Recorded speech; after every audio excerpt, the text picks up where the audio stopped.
take you to the broadcast of It's Time with Reverend Nathaniel W. Martin. Here's Reverend Martin. Thank you, Dr. Blackwell. Let me say good morning, good afternoon, or good evening, but never good night, and certainly never ever goodbye. I'm still traumatized by goodbyes from childhood. So I say hello to everybody who's looking this way. Grateful that you are watching, grateful that you are listening. Come on in and join me. My name is Reverend Nathaniel Wayne Martin, as it is. I'm the pastor of the New Life Institutional Baptist Church, and we're located at 8916 South Main Street, here in the recovering from the COVID-19 of Los Angeles, California, zip code 90305. And we welcome you. This offering that you are viewing is entitled It's Time, and it is more of a social activism or social justice approach to the gospel. It's more application and more sociological and historical. I hate to use the word history because folks don't like to study history, but the late Dr. Clark, John Henry Clark, said history is a clock. It tells people that what time it is. It's a compass to let a person know where they've been, where they are, and where they have to go. We may not particularly care for history, but certainly if we want to know the truth, we're going to have to not only study the history, but begin to publish and research and to write that history, because the victor in any civilization is the one who gets to write the history. That's why we have days named after strange Greek people and festive days, but those are the days that we have accepted as being the name. Those are the names, rather, that we have accepted as the names of the days. And look where we are, how far down in history we are now, and we're still talking about Moon Day and Thor's Day and the like. And none of us have ever worshipped any moon or Thor, but we have those names, and so names have impact. Names have significance, and whoever is the victor is the one who gets to say what your name is. I never forget that scene in the movie that Alex Haley was the supervisor on there. He wrote the book that they call Roots. And in Roots, they had that scene there where the slave master was giving Kunta Kinte his English name. And that's a very good example that whoever is in charge is the one that gets to say the name. Whoever names the thing, they have that thing. That's why you have to watch what names you allow people to place upon you and to refer to you by.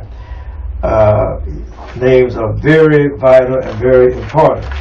But of course I'm digressing, because my point was, historically you have to write the history, research the history, know the history in order to tell the history. The reason why history is not very interesting to a lot of people, because we're left for a long time, for the most part, even right now, we have been airbrushed out of history. Although history began with us. History began with the black man, the black woman in the Garden of Eden. Talk to me. There were no white Jews, there were black Jews. And there may be some sprinkling of brown, but in that part of the country, in that time of the world, there was no French, and there were no Roman, and there were no Greeks. And so the fact that at this late stage in the world history, we yet look askance and are puzzled when we see people saying that there were black Jews, and that Jesus himself was black, and that Mary was black, and that the disciples were black, and that scene that we see of the Lord's Supper is a misrepresentation, because those were not Europeans. Those people were at the least Semitic. They were not European. Those people in that Lord's Supper, if you study the history of that, you come to find out that those models were people that were prisoners from the local jail, local prisoner who Michelangelo didn't have money to pay for all those models, so he got the jail to give him some prisoners, and he painted those prisoners, set them seated around the table as the representatives of the Last Supper. And that is why most of us have that concept in our head.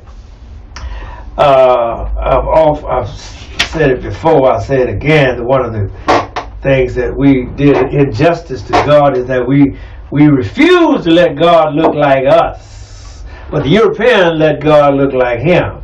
But the African who was transplanted, who was kidnapped rather, and transported against his will across the mid-Atlantic Passage and landed in the Caribbean and ultimately in the 13 colonies, we never let God look like us. Our conception of God is not a black God. He's a conception we received from our slave masters, and so we have a complex. We have a division of opinion.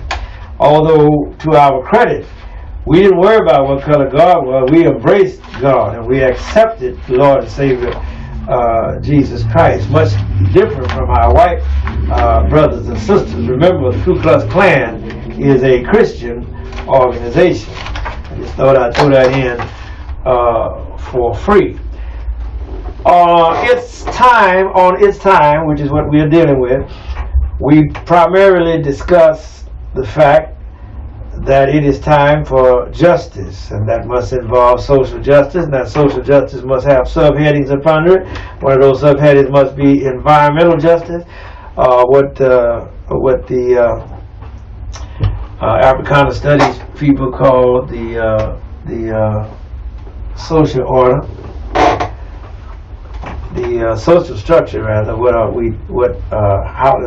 In the environment, that's the social structure that includes all that we know about and even that we are not aware of that is in our environment, and that involves the natural and the unnatural, the political and the social, and all of the subheadings that you can place and that the sociologists do place under that heading of the social structure. That includes the police, the fire, the schools, the education, the teachers, parole officers, judges, and the like. The milieu of the social structure, in other words. And then, of course, you have the social governance. What are we to one another? What are we to each other? Which is more of a proximate view of sociology. And don't fool yourself. The people in New York didn't think that Hurricane Ida was going to come up there where they was. But Hurricane Ida was where? In the environment. It had struck the Gulf Coast. It had devastated New Orleans and many of the other local towns. But the people in New York didn't think that storm was going to come up there and do all that damage that it has done this week. In New York, you hear me?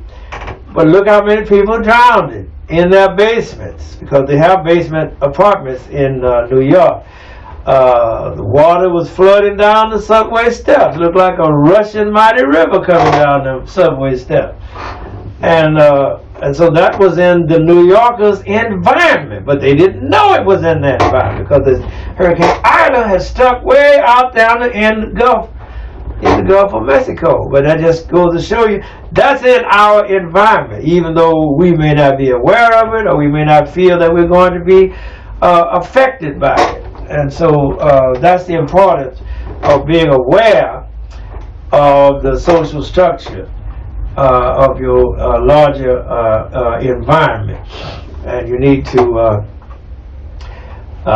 keep yourself alert at all times. I even called a friend of mine in Bowie, Maryland, make sure that everything was all right, because they said that this storm had even affected parts of Maryland, New Jersey, New York, Pennsylvania, tornadoes, my goodness, all of that in the environment that they didn't know was even there, while the people were caught off guard. They didn't have a chance to get ready.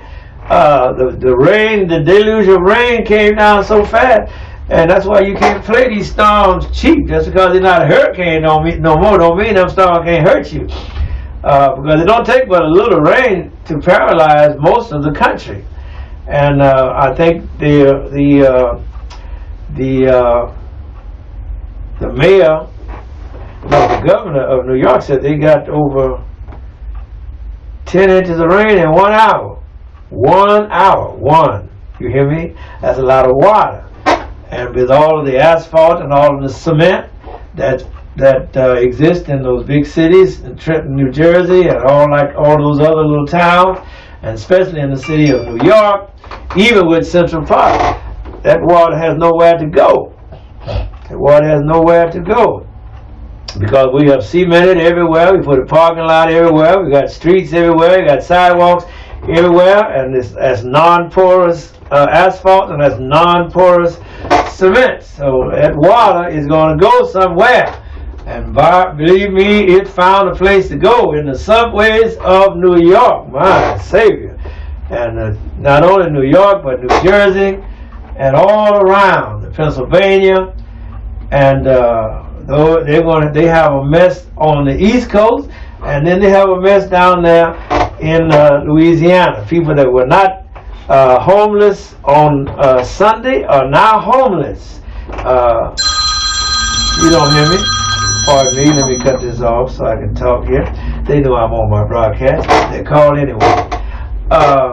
We thank God for the privilege of talking with you about these mundane and practical matters, because your health, your welfare, your children's health, your family's welfare is involved and is affected and effected by the environment in which you exist, the environment in which you live and negotiate.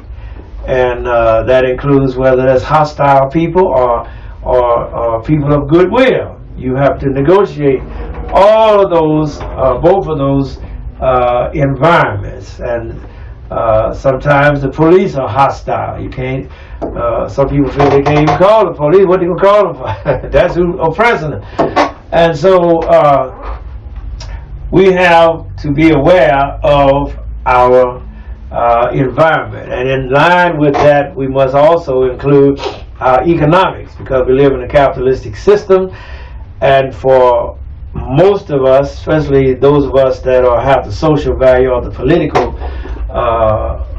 value of being termed black, as opposed to the political value of those who are termed supposedly white. We, the white, have the privilege, and the black have been, for the most part, underprivileged or non-privileged, and this was by design, regardless of what Justice Roberts and the late Justice Mr. Rehnquist and the like, and that ilk, and all of that ilk, may opine in their decisions on the Supreme Court.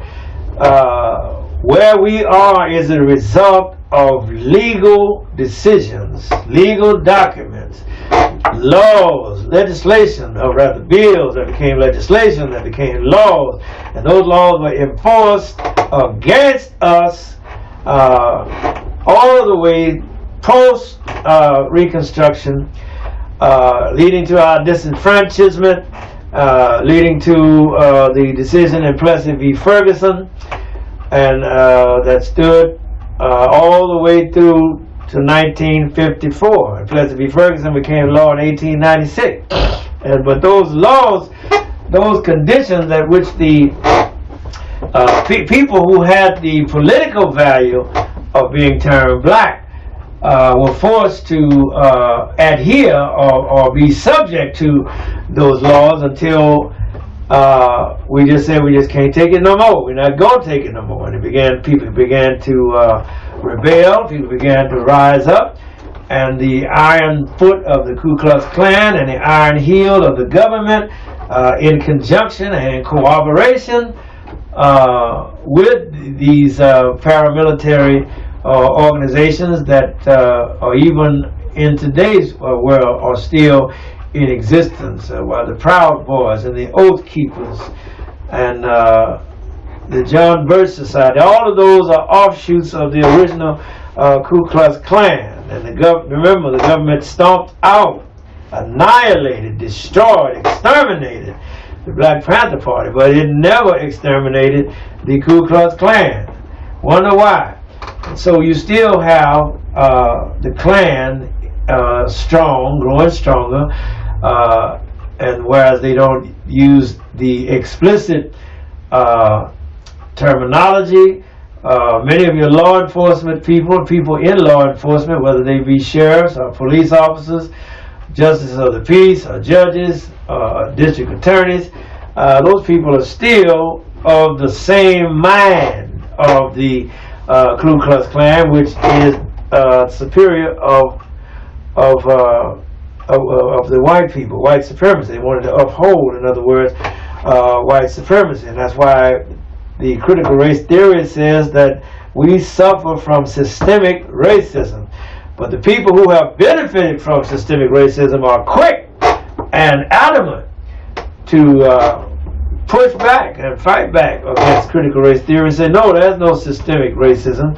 All of us have the opportunity, and you people are just lazy. But yet the historical record disproves all of that. Because where our people have excelled and where our people have struggled to get a foothold in the social structure and have striven to get a job, a good position, they find themselves resented by the same people who say you're lazy and you don't want to work and you don't want to learn. And as it has been remarked and observed over and over again, the same people who say you don't want to learn and you don't want to study, you don't want to read, those are the same people that for generations, if they caught a Negro with a book in his hand, he was subject to death. And so there is a dissonance, which is a very nice way of saying what the condition is. And so therefore we need in economic justice. Those young people that are looking at this and listen, yes, you need economic justice. You say, well, I'm making good money. You ain't got the money you would have, because your parents didn't have the money that they to give you that they would have had it not been for the existence of systemic racism, which even today is still in effect and still extant. So that economic component must always include and involve reparations. I don't care what Herschel Walker or Barack Obama or Michelle Obama or nobody else of that ilk who have just got all that the system, the establishment can lavish on them. They are in no position to tell those of us who just up from sharecropping that we don't need no reparations, that we got to pull ourselves up by our bootstraps. No, we need and we deserve, because as the Prime Minister of Jamaica said to the dean at Harvard and at Princeton, reparation is not a gift. It is a compensation. It is a making whole. It is not charity. It is what is owed. And that debt must be paid. Surely it's not going to be paid in my lifetime, but at least in my lifetime. I heard the discussion about reparations get advanced in the presidential election.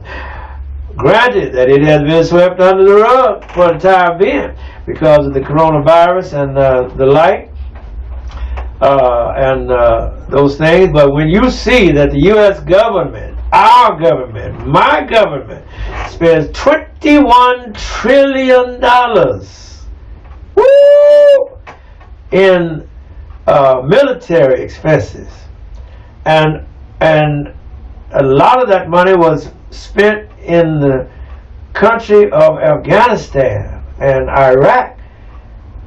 21 trillion with a T? Well, that's more money than I can conceive of. That's so many tractor trailers stacked to the top, nose to tail, double stacked with $100 bills on pallets, and you still don't have room enough. $21 trillion. Think how many unhoused people could have been housed. Think of how many homeless could be at home. $21 trillion with a T, not a B, and not an M. That's the kind of money that the military have spent and continue to outspend the top 10 countries combined in military expenditures, not one year, but every year. To the tune that now 20 years later, as we come out of Afghanistan, we find out the bill was $21 trillion. Can you imagine, can you conceive of such a thing? And so, as we look at the people, we deserve reparations, and we must have reparations, and we will be crippled until we get reparations, because everybody's not a rapper, everybody's not an athlete, everybody is not a Fortune 500 stock market trader, for what few of us black people there are that have been blessed with that gift or who have succeeded. And mind you that most of us who are blacks who have succeeded, we're not reaching back to pull up nobody else. We're trying to get as far up in the white suburbs as we can and send our kids to the white private school. And we ain't caring about this public school down here. No, we want our kids to go to Belmont, but we ain't giving a for Fremont and Horace Mann or any of those or Jeff. And that's just here in the state. In Los Angeles, the ones that I can think of. We ain't caring about no Jeff High School. We can send our kids out there to the private school. And we keeping our mouth shut about it. And you got people on that school board who don't send their kids to the public school. They send their kids to the charter school and to the private school. And so, yeah, we need reparation because the educational system in America has intentionally and deliberately failed the poor. It has not educated the poor to the level that they deserve. And granted, the Constitution gives you no guarantee of education, just like the Constitution gives you no right to vote. And so the poor in America are still in a precarious condition and position. And yes, we demand reparations. We deserve those reparations. We deserve to be made whole.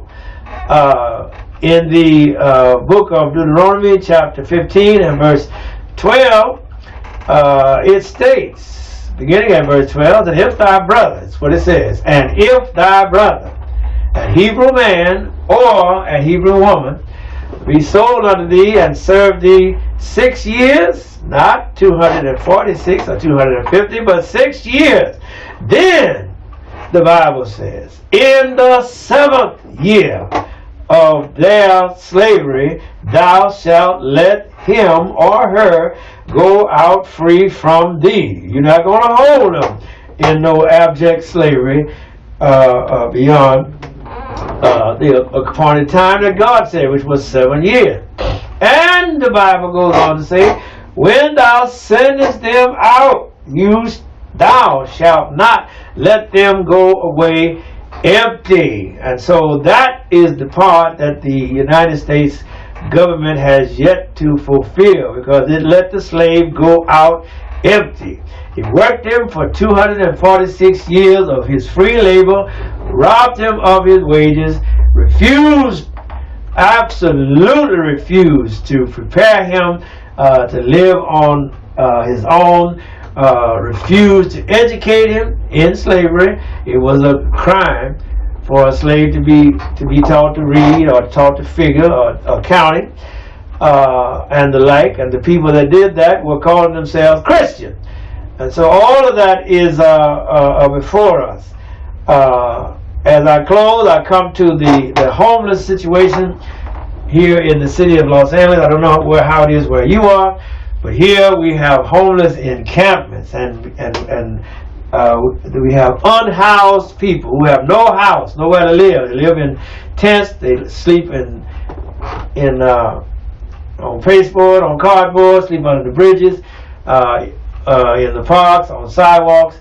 And now we have a city councilman in the city of Los Angeles who is passing a ballot measure that would prohibit people from sleeping or camping on sidewalks and other spaces.